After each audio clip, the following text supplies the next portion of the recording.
Myo renge kyo nam. Myo renge kyo nam. Myo renge kyo.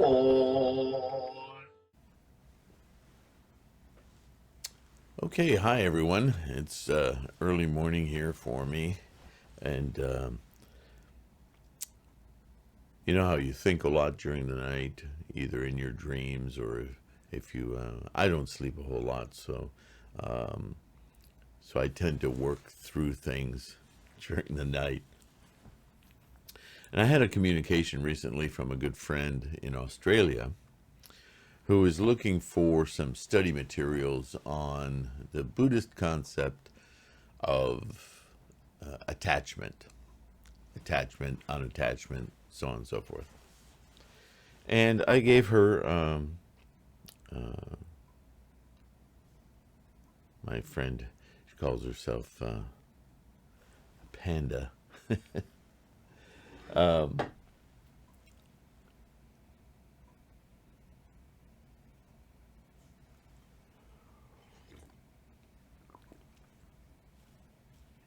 this is a subject that can be a source of confusion for a lot of people. We tend to talk, we humans, tend to talk about attachments like things we bolt on to ourselves. And as I'm aware, as I use these words to communicate, that I'm stepping all over this larger concept of attachment in Buddhism. Because the truth is, um, it's a very core concept of Buddhism. By that I mean it runs through everything. The way that we tend to think about, getting back to what I was saying, attachment in our samsaric life as humans, is things that we accrue or disaccrue. Um, we in our own vernacular, I've grown attached to this dog, or I've grown attached to this or that, and we tend to think of attachment as accrual. um, I got a new car, my TV. We tend to think superficially. And certainly that's a starting point for people who are just starting out in Buddhism, to understand that uh, we use emotions to really adhere to things, whether things be animate or inanimate. Um, in Buddhism, however, if you study Buddhism intently, you'll find that um, there's a very strong, I won't even say tendency. It's more than a tendency.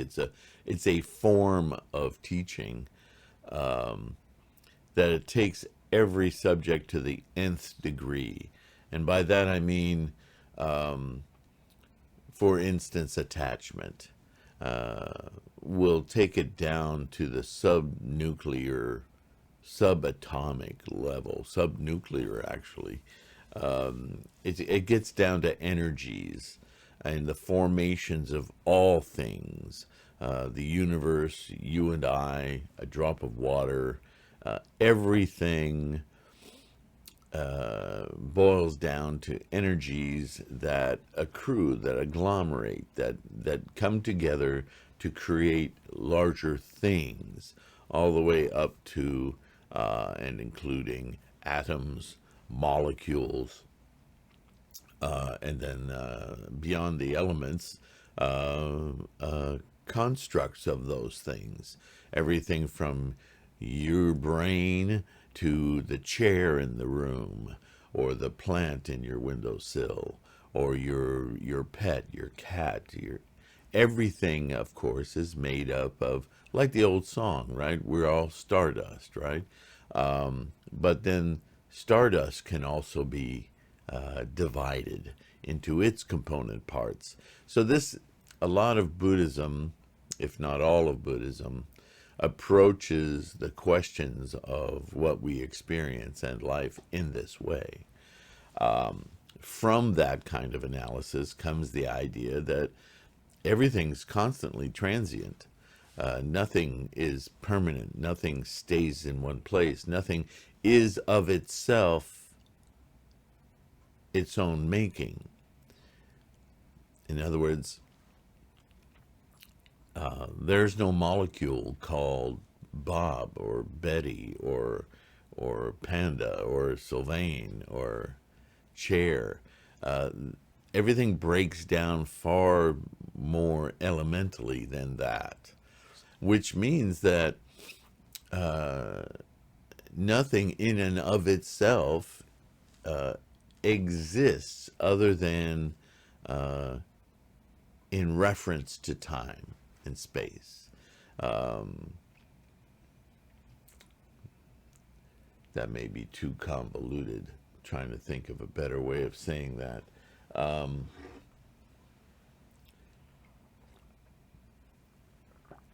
In other words, using Buddhist translated terminologies, the idea of impermanence, the idea of dependent origination. Everything depends on some other action, reaction in order to form. Buddhism is a lot about formations. So why all this technical quote-unquote talk? The idea is that in our daily lives as human beings, we make decisions. Again, we use numbers a lot in Buddhism, if only to illustrate the unfathomability of certain concepts, that they're beyond simple understanding, that there's things that we need to understand or learn to understand on a subcellular level. And by dissecting things to that level, we can perceive the unfathomable nature of the forces that result in our experience. So, how do I say that simply?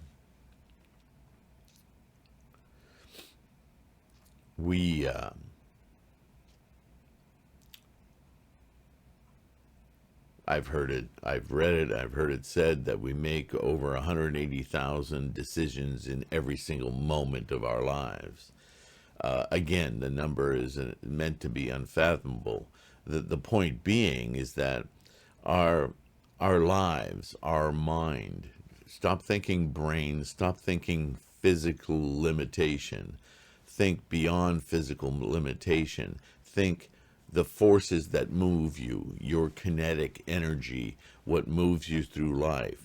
Those forces, when we think about them as human, we tend to compartmentalize, categorize, and put them in places where we can refer to them, identify them. We're big identifier freaks. This is how we see our world in a linear time. We see ourselves and our lives in a very linear way. And the way we construct the line, if you remember geometry, is through a series of infinite points, a loci, if you will, of points. Points in themselves are nothing. They're just locations, right? They're not dots. They're locations of some thing. So what attachment and detachment is about is our understanding at that level that what we're attached to is a momentary location in time, not an actual thing. When you start to understand that the accoutrement of your life, the things around you, which includes living things as well as non-living things, are all very ephemeral, very temporary, very associated moments of human emotion, human desire, or need, wants, all of those amorphous, non-specific things create a cloud in our thinking. And that cloud of thinking, which is attachment, is what creates so much stress in us, creates the very nature of suffering. I don't have it, I'm suffering. I want it, I'm suffering.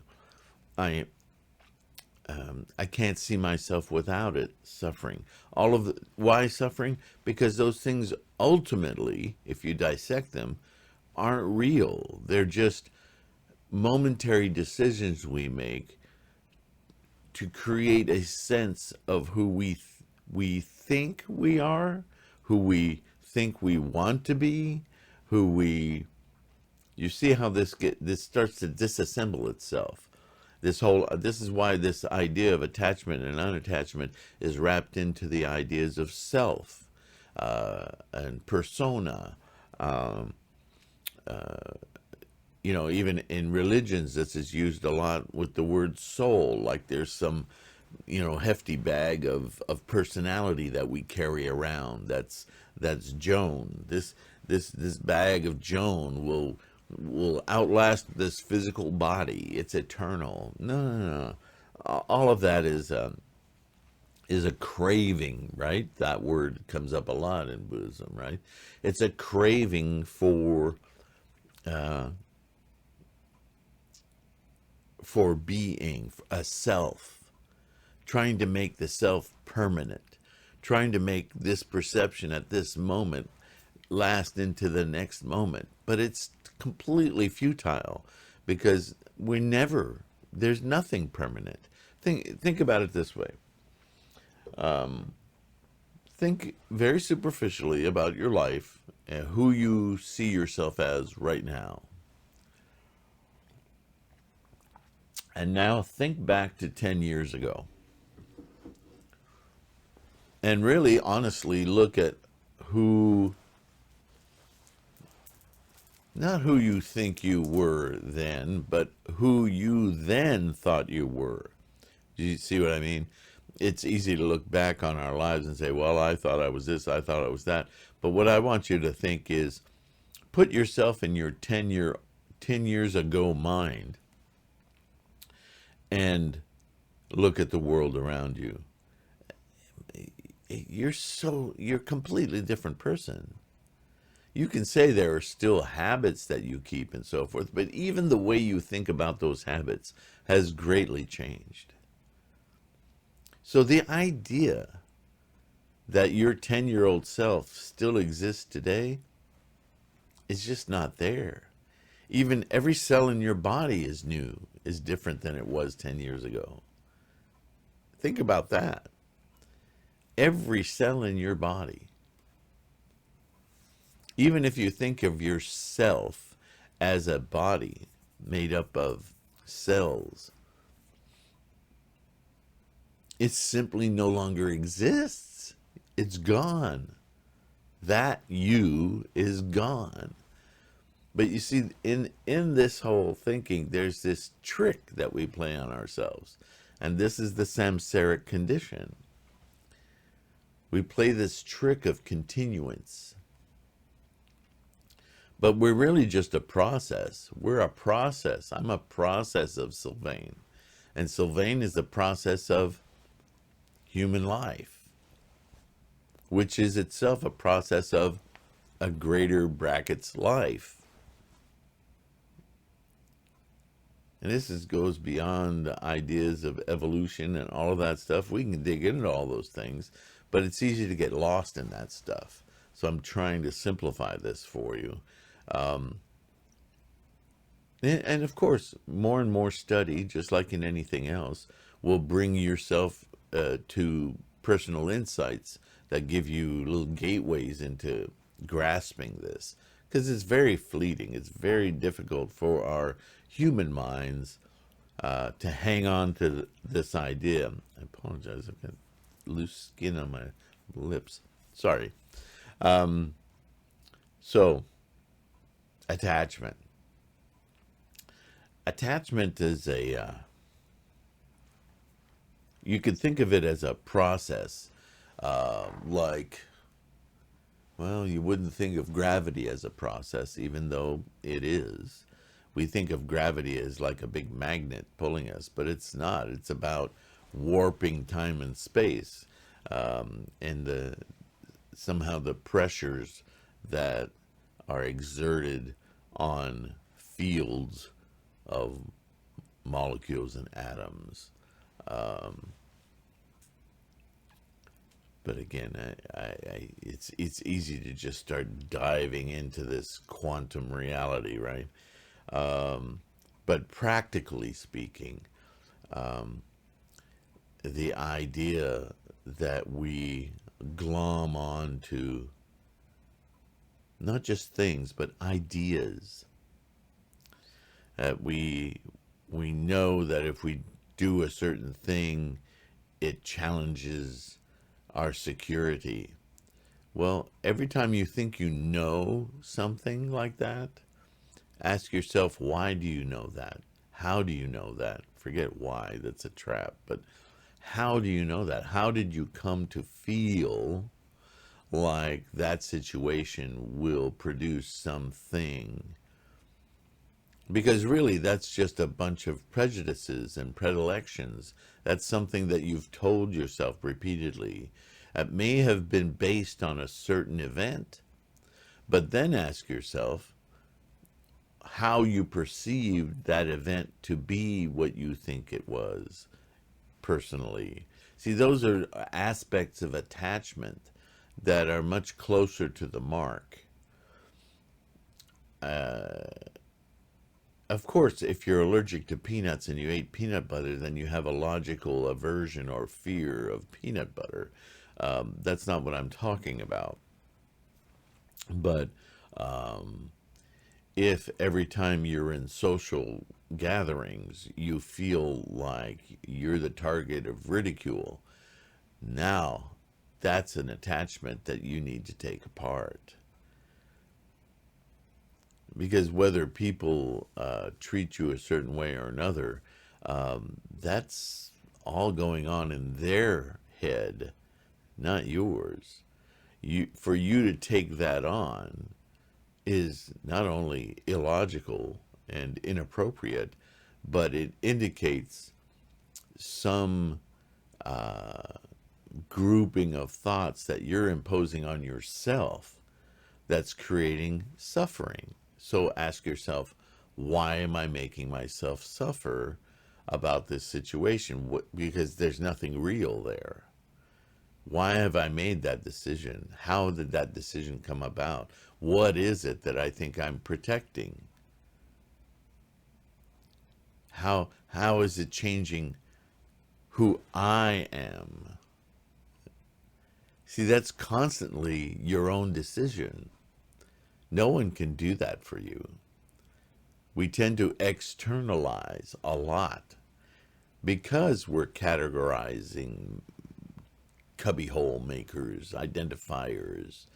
And when we make ourselves sad, we actually make ourselves sad. Nobody can make you sad. It requires you to take ownership. Why do you take ownership? How do you take ownership? I keep saying why, and it's not a good word to use. How do you take ownership? How is it that you do that? Own your own thoughts. That starts to get a little bit more to the mark. So this is where people get confused in Buddhism, because they think, well, having that beautiful car or that beautiful stereo or these nice clothes or these perfect shoes, that will make me happy. what is really making you happy in that? The fact that you were able to afford them, the fact that you got a good deal on them, the fact that, oh wow, when your friends or people who don't know, when they see me in these shoes, wow. Think about all the mirrors you're throwing up in the air right there to try to create an image of something that you might call yourself, even though you know you're fooling yourself because it's temporary, because it's idealizing something that, are you? Are you not? I mean, it's a very slippery thing, isn't it? That's the nature of attachment because it's a fallacy. Attachment is a mental construct. It's not something we bolt on. I mean, we can bolt a bracket onto a wall and we can say that's attachment. And of course, you're right. But a Buddhist might say, yeah, well, if you stick around long enough, that bracket will rust. It will rust to the point where it no longer holds the bolt that is squeezing it to the wall, which, by the way, is degrading, disintegrating, and rotting. And at some point, all of that will be on the ground. And at some future point, all of it will break down to its mineral content and be the ground. So, impermanence. So, what good attachment? It's a very provisional thing, attachment. And that's another clue. Because we use attachments, human beings use attachments as temporary glue for whatever situation we find ourselves in. And as a Buddhist, what we're trying to train our minds to do is to catch ourselves in the act. It's fun. Allow yourself to be human. It's fun to have a new thing, to buy a nice shiny pair of shoes, or to have a this or to have a that. But having is the nature of human suffering. Because if you understand to the nth degree what detachment is, what impermanence is, what constructs of I is, then all of that then can still exist. It's not about negation. It's about understanding our relationship to things. It's fun to have a new pair of shoes, but enjoy it for the fun that it is. Don't slip into must and get and let your ego grow when people go, wow, those are great shoes. Just acknowledge, yeah, they're really fun, aren't they? Don't own them. You see how that there's a perceptive difference there at work in your mind. When you own things, suffering always follows. I mean, even suffering about keeping them in polished, perfect condition so that they always represent that initial glow. That's just, in Buddhist terms, that's the disease of samsara. That's the delusion of samsara. That somehow we can freeze time, freeze situations, make things permanent. That's our greatest downfall, is that instead of enjoying things for that precious moment, we spend most of our time trying to make those moments permanent situations, which you would not want. Nobody wants to be 3 years old perennially. What good is your easy baked oven to you now in your 20s, 30s, whatever? I mean, change is life. Be immersed in life. Hanging on to it is drowning in life. It's suffering. surf the seas of change. That's where the fun is. All right. So I've babbled and babbled, babbled, but I had to say something about this attachment, unattachment. It can get very, very cerebral, and that's okay. I love cerebral, but it's sometimes very difficult to resolve the cerebral with the day-to-day experience of life. So the cerebral is a tool. It's a tool for you to gain insight in our samsaric minds. We use our human minds to perceive the Buddha mind. It's not an exchange.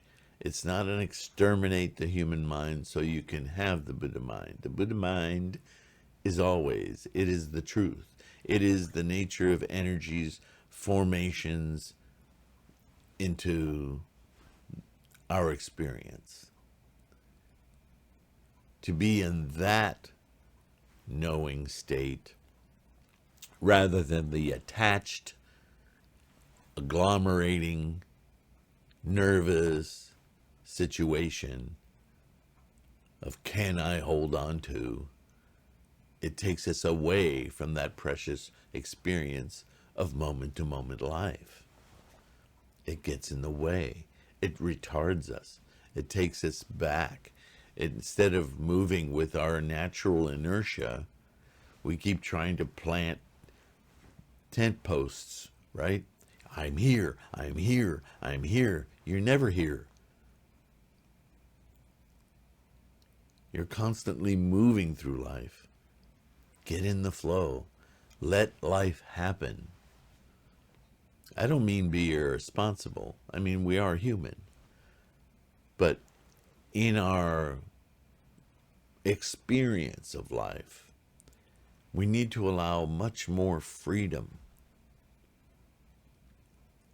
to experience the experience rather than categorizing the experience and trying to maintain each moment.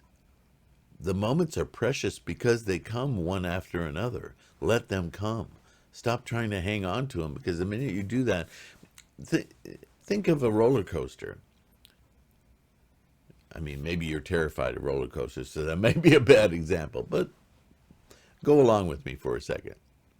A roller coaster supposedly is fun because it's constantly changing and challenging your perception, right? But if you got on a roller coaster with your buddy and every time a slight change happened, you stop the roller coaster and go, here, I want to maintain this. You'd kill the ride. It wouldn't even be a roller coaster anymore. It'd just be, okay, tilt. Right? I mean, it's nonsense. You wouldn't even think to do that. And yet, that's how we treat life. That is attachment. All right. That's enough on that. I'll keep this video reasonably short. I hope you have a great day, but don't be attached to it. Okay. Take care of yourself, especially your health these days. I totally appreciate you guys. Namum Myoho Renge Kyo. Be well. I'll see you in the next one.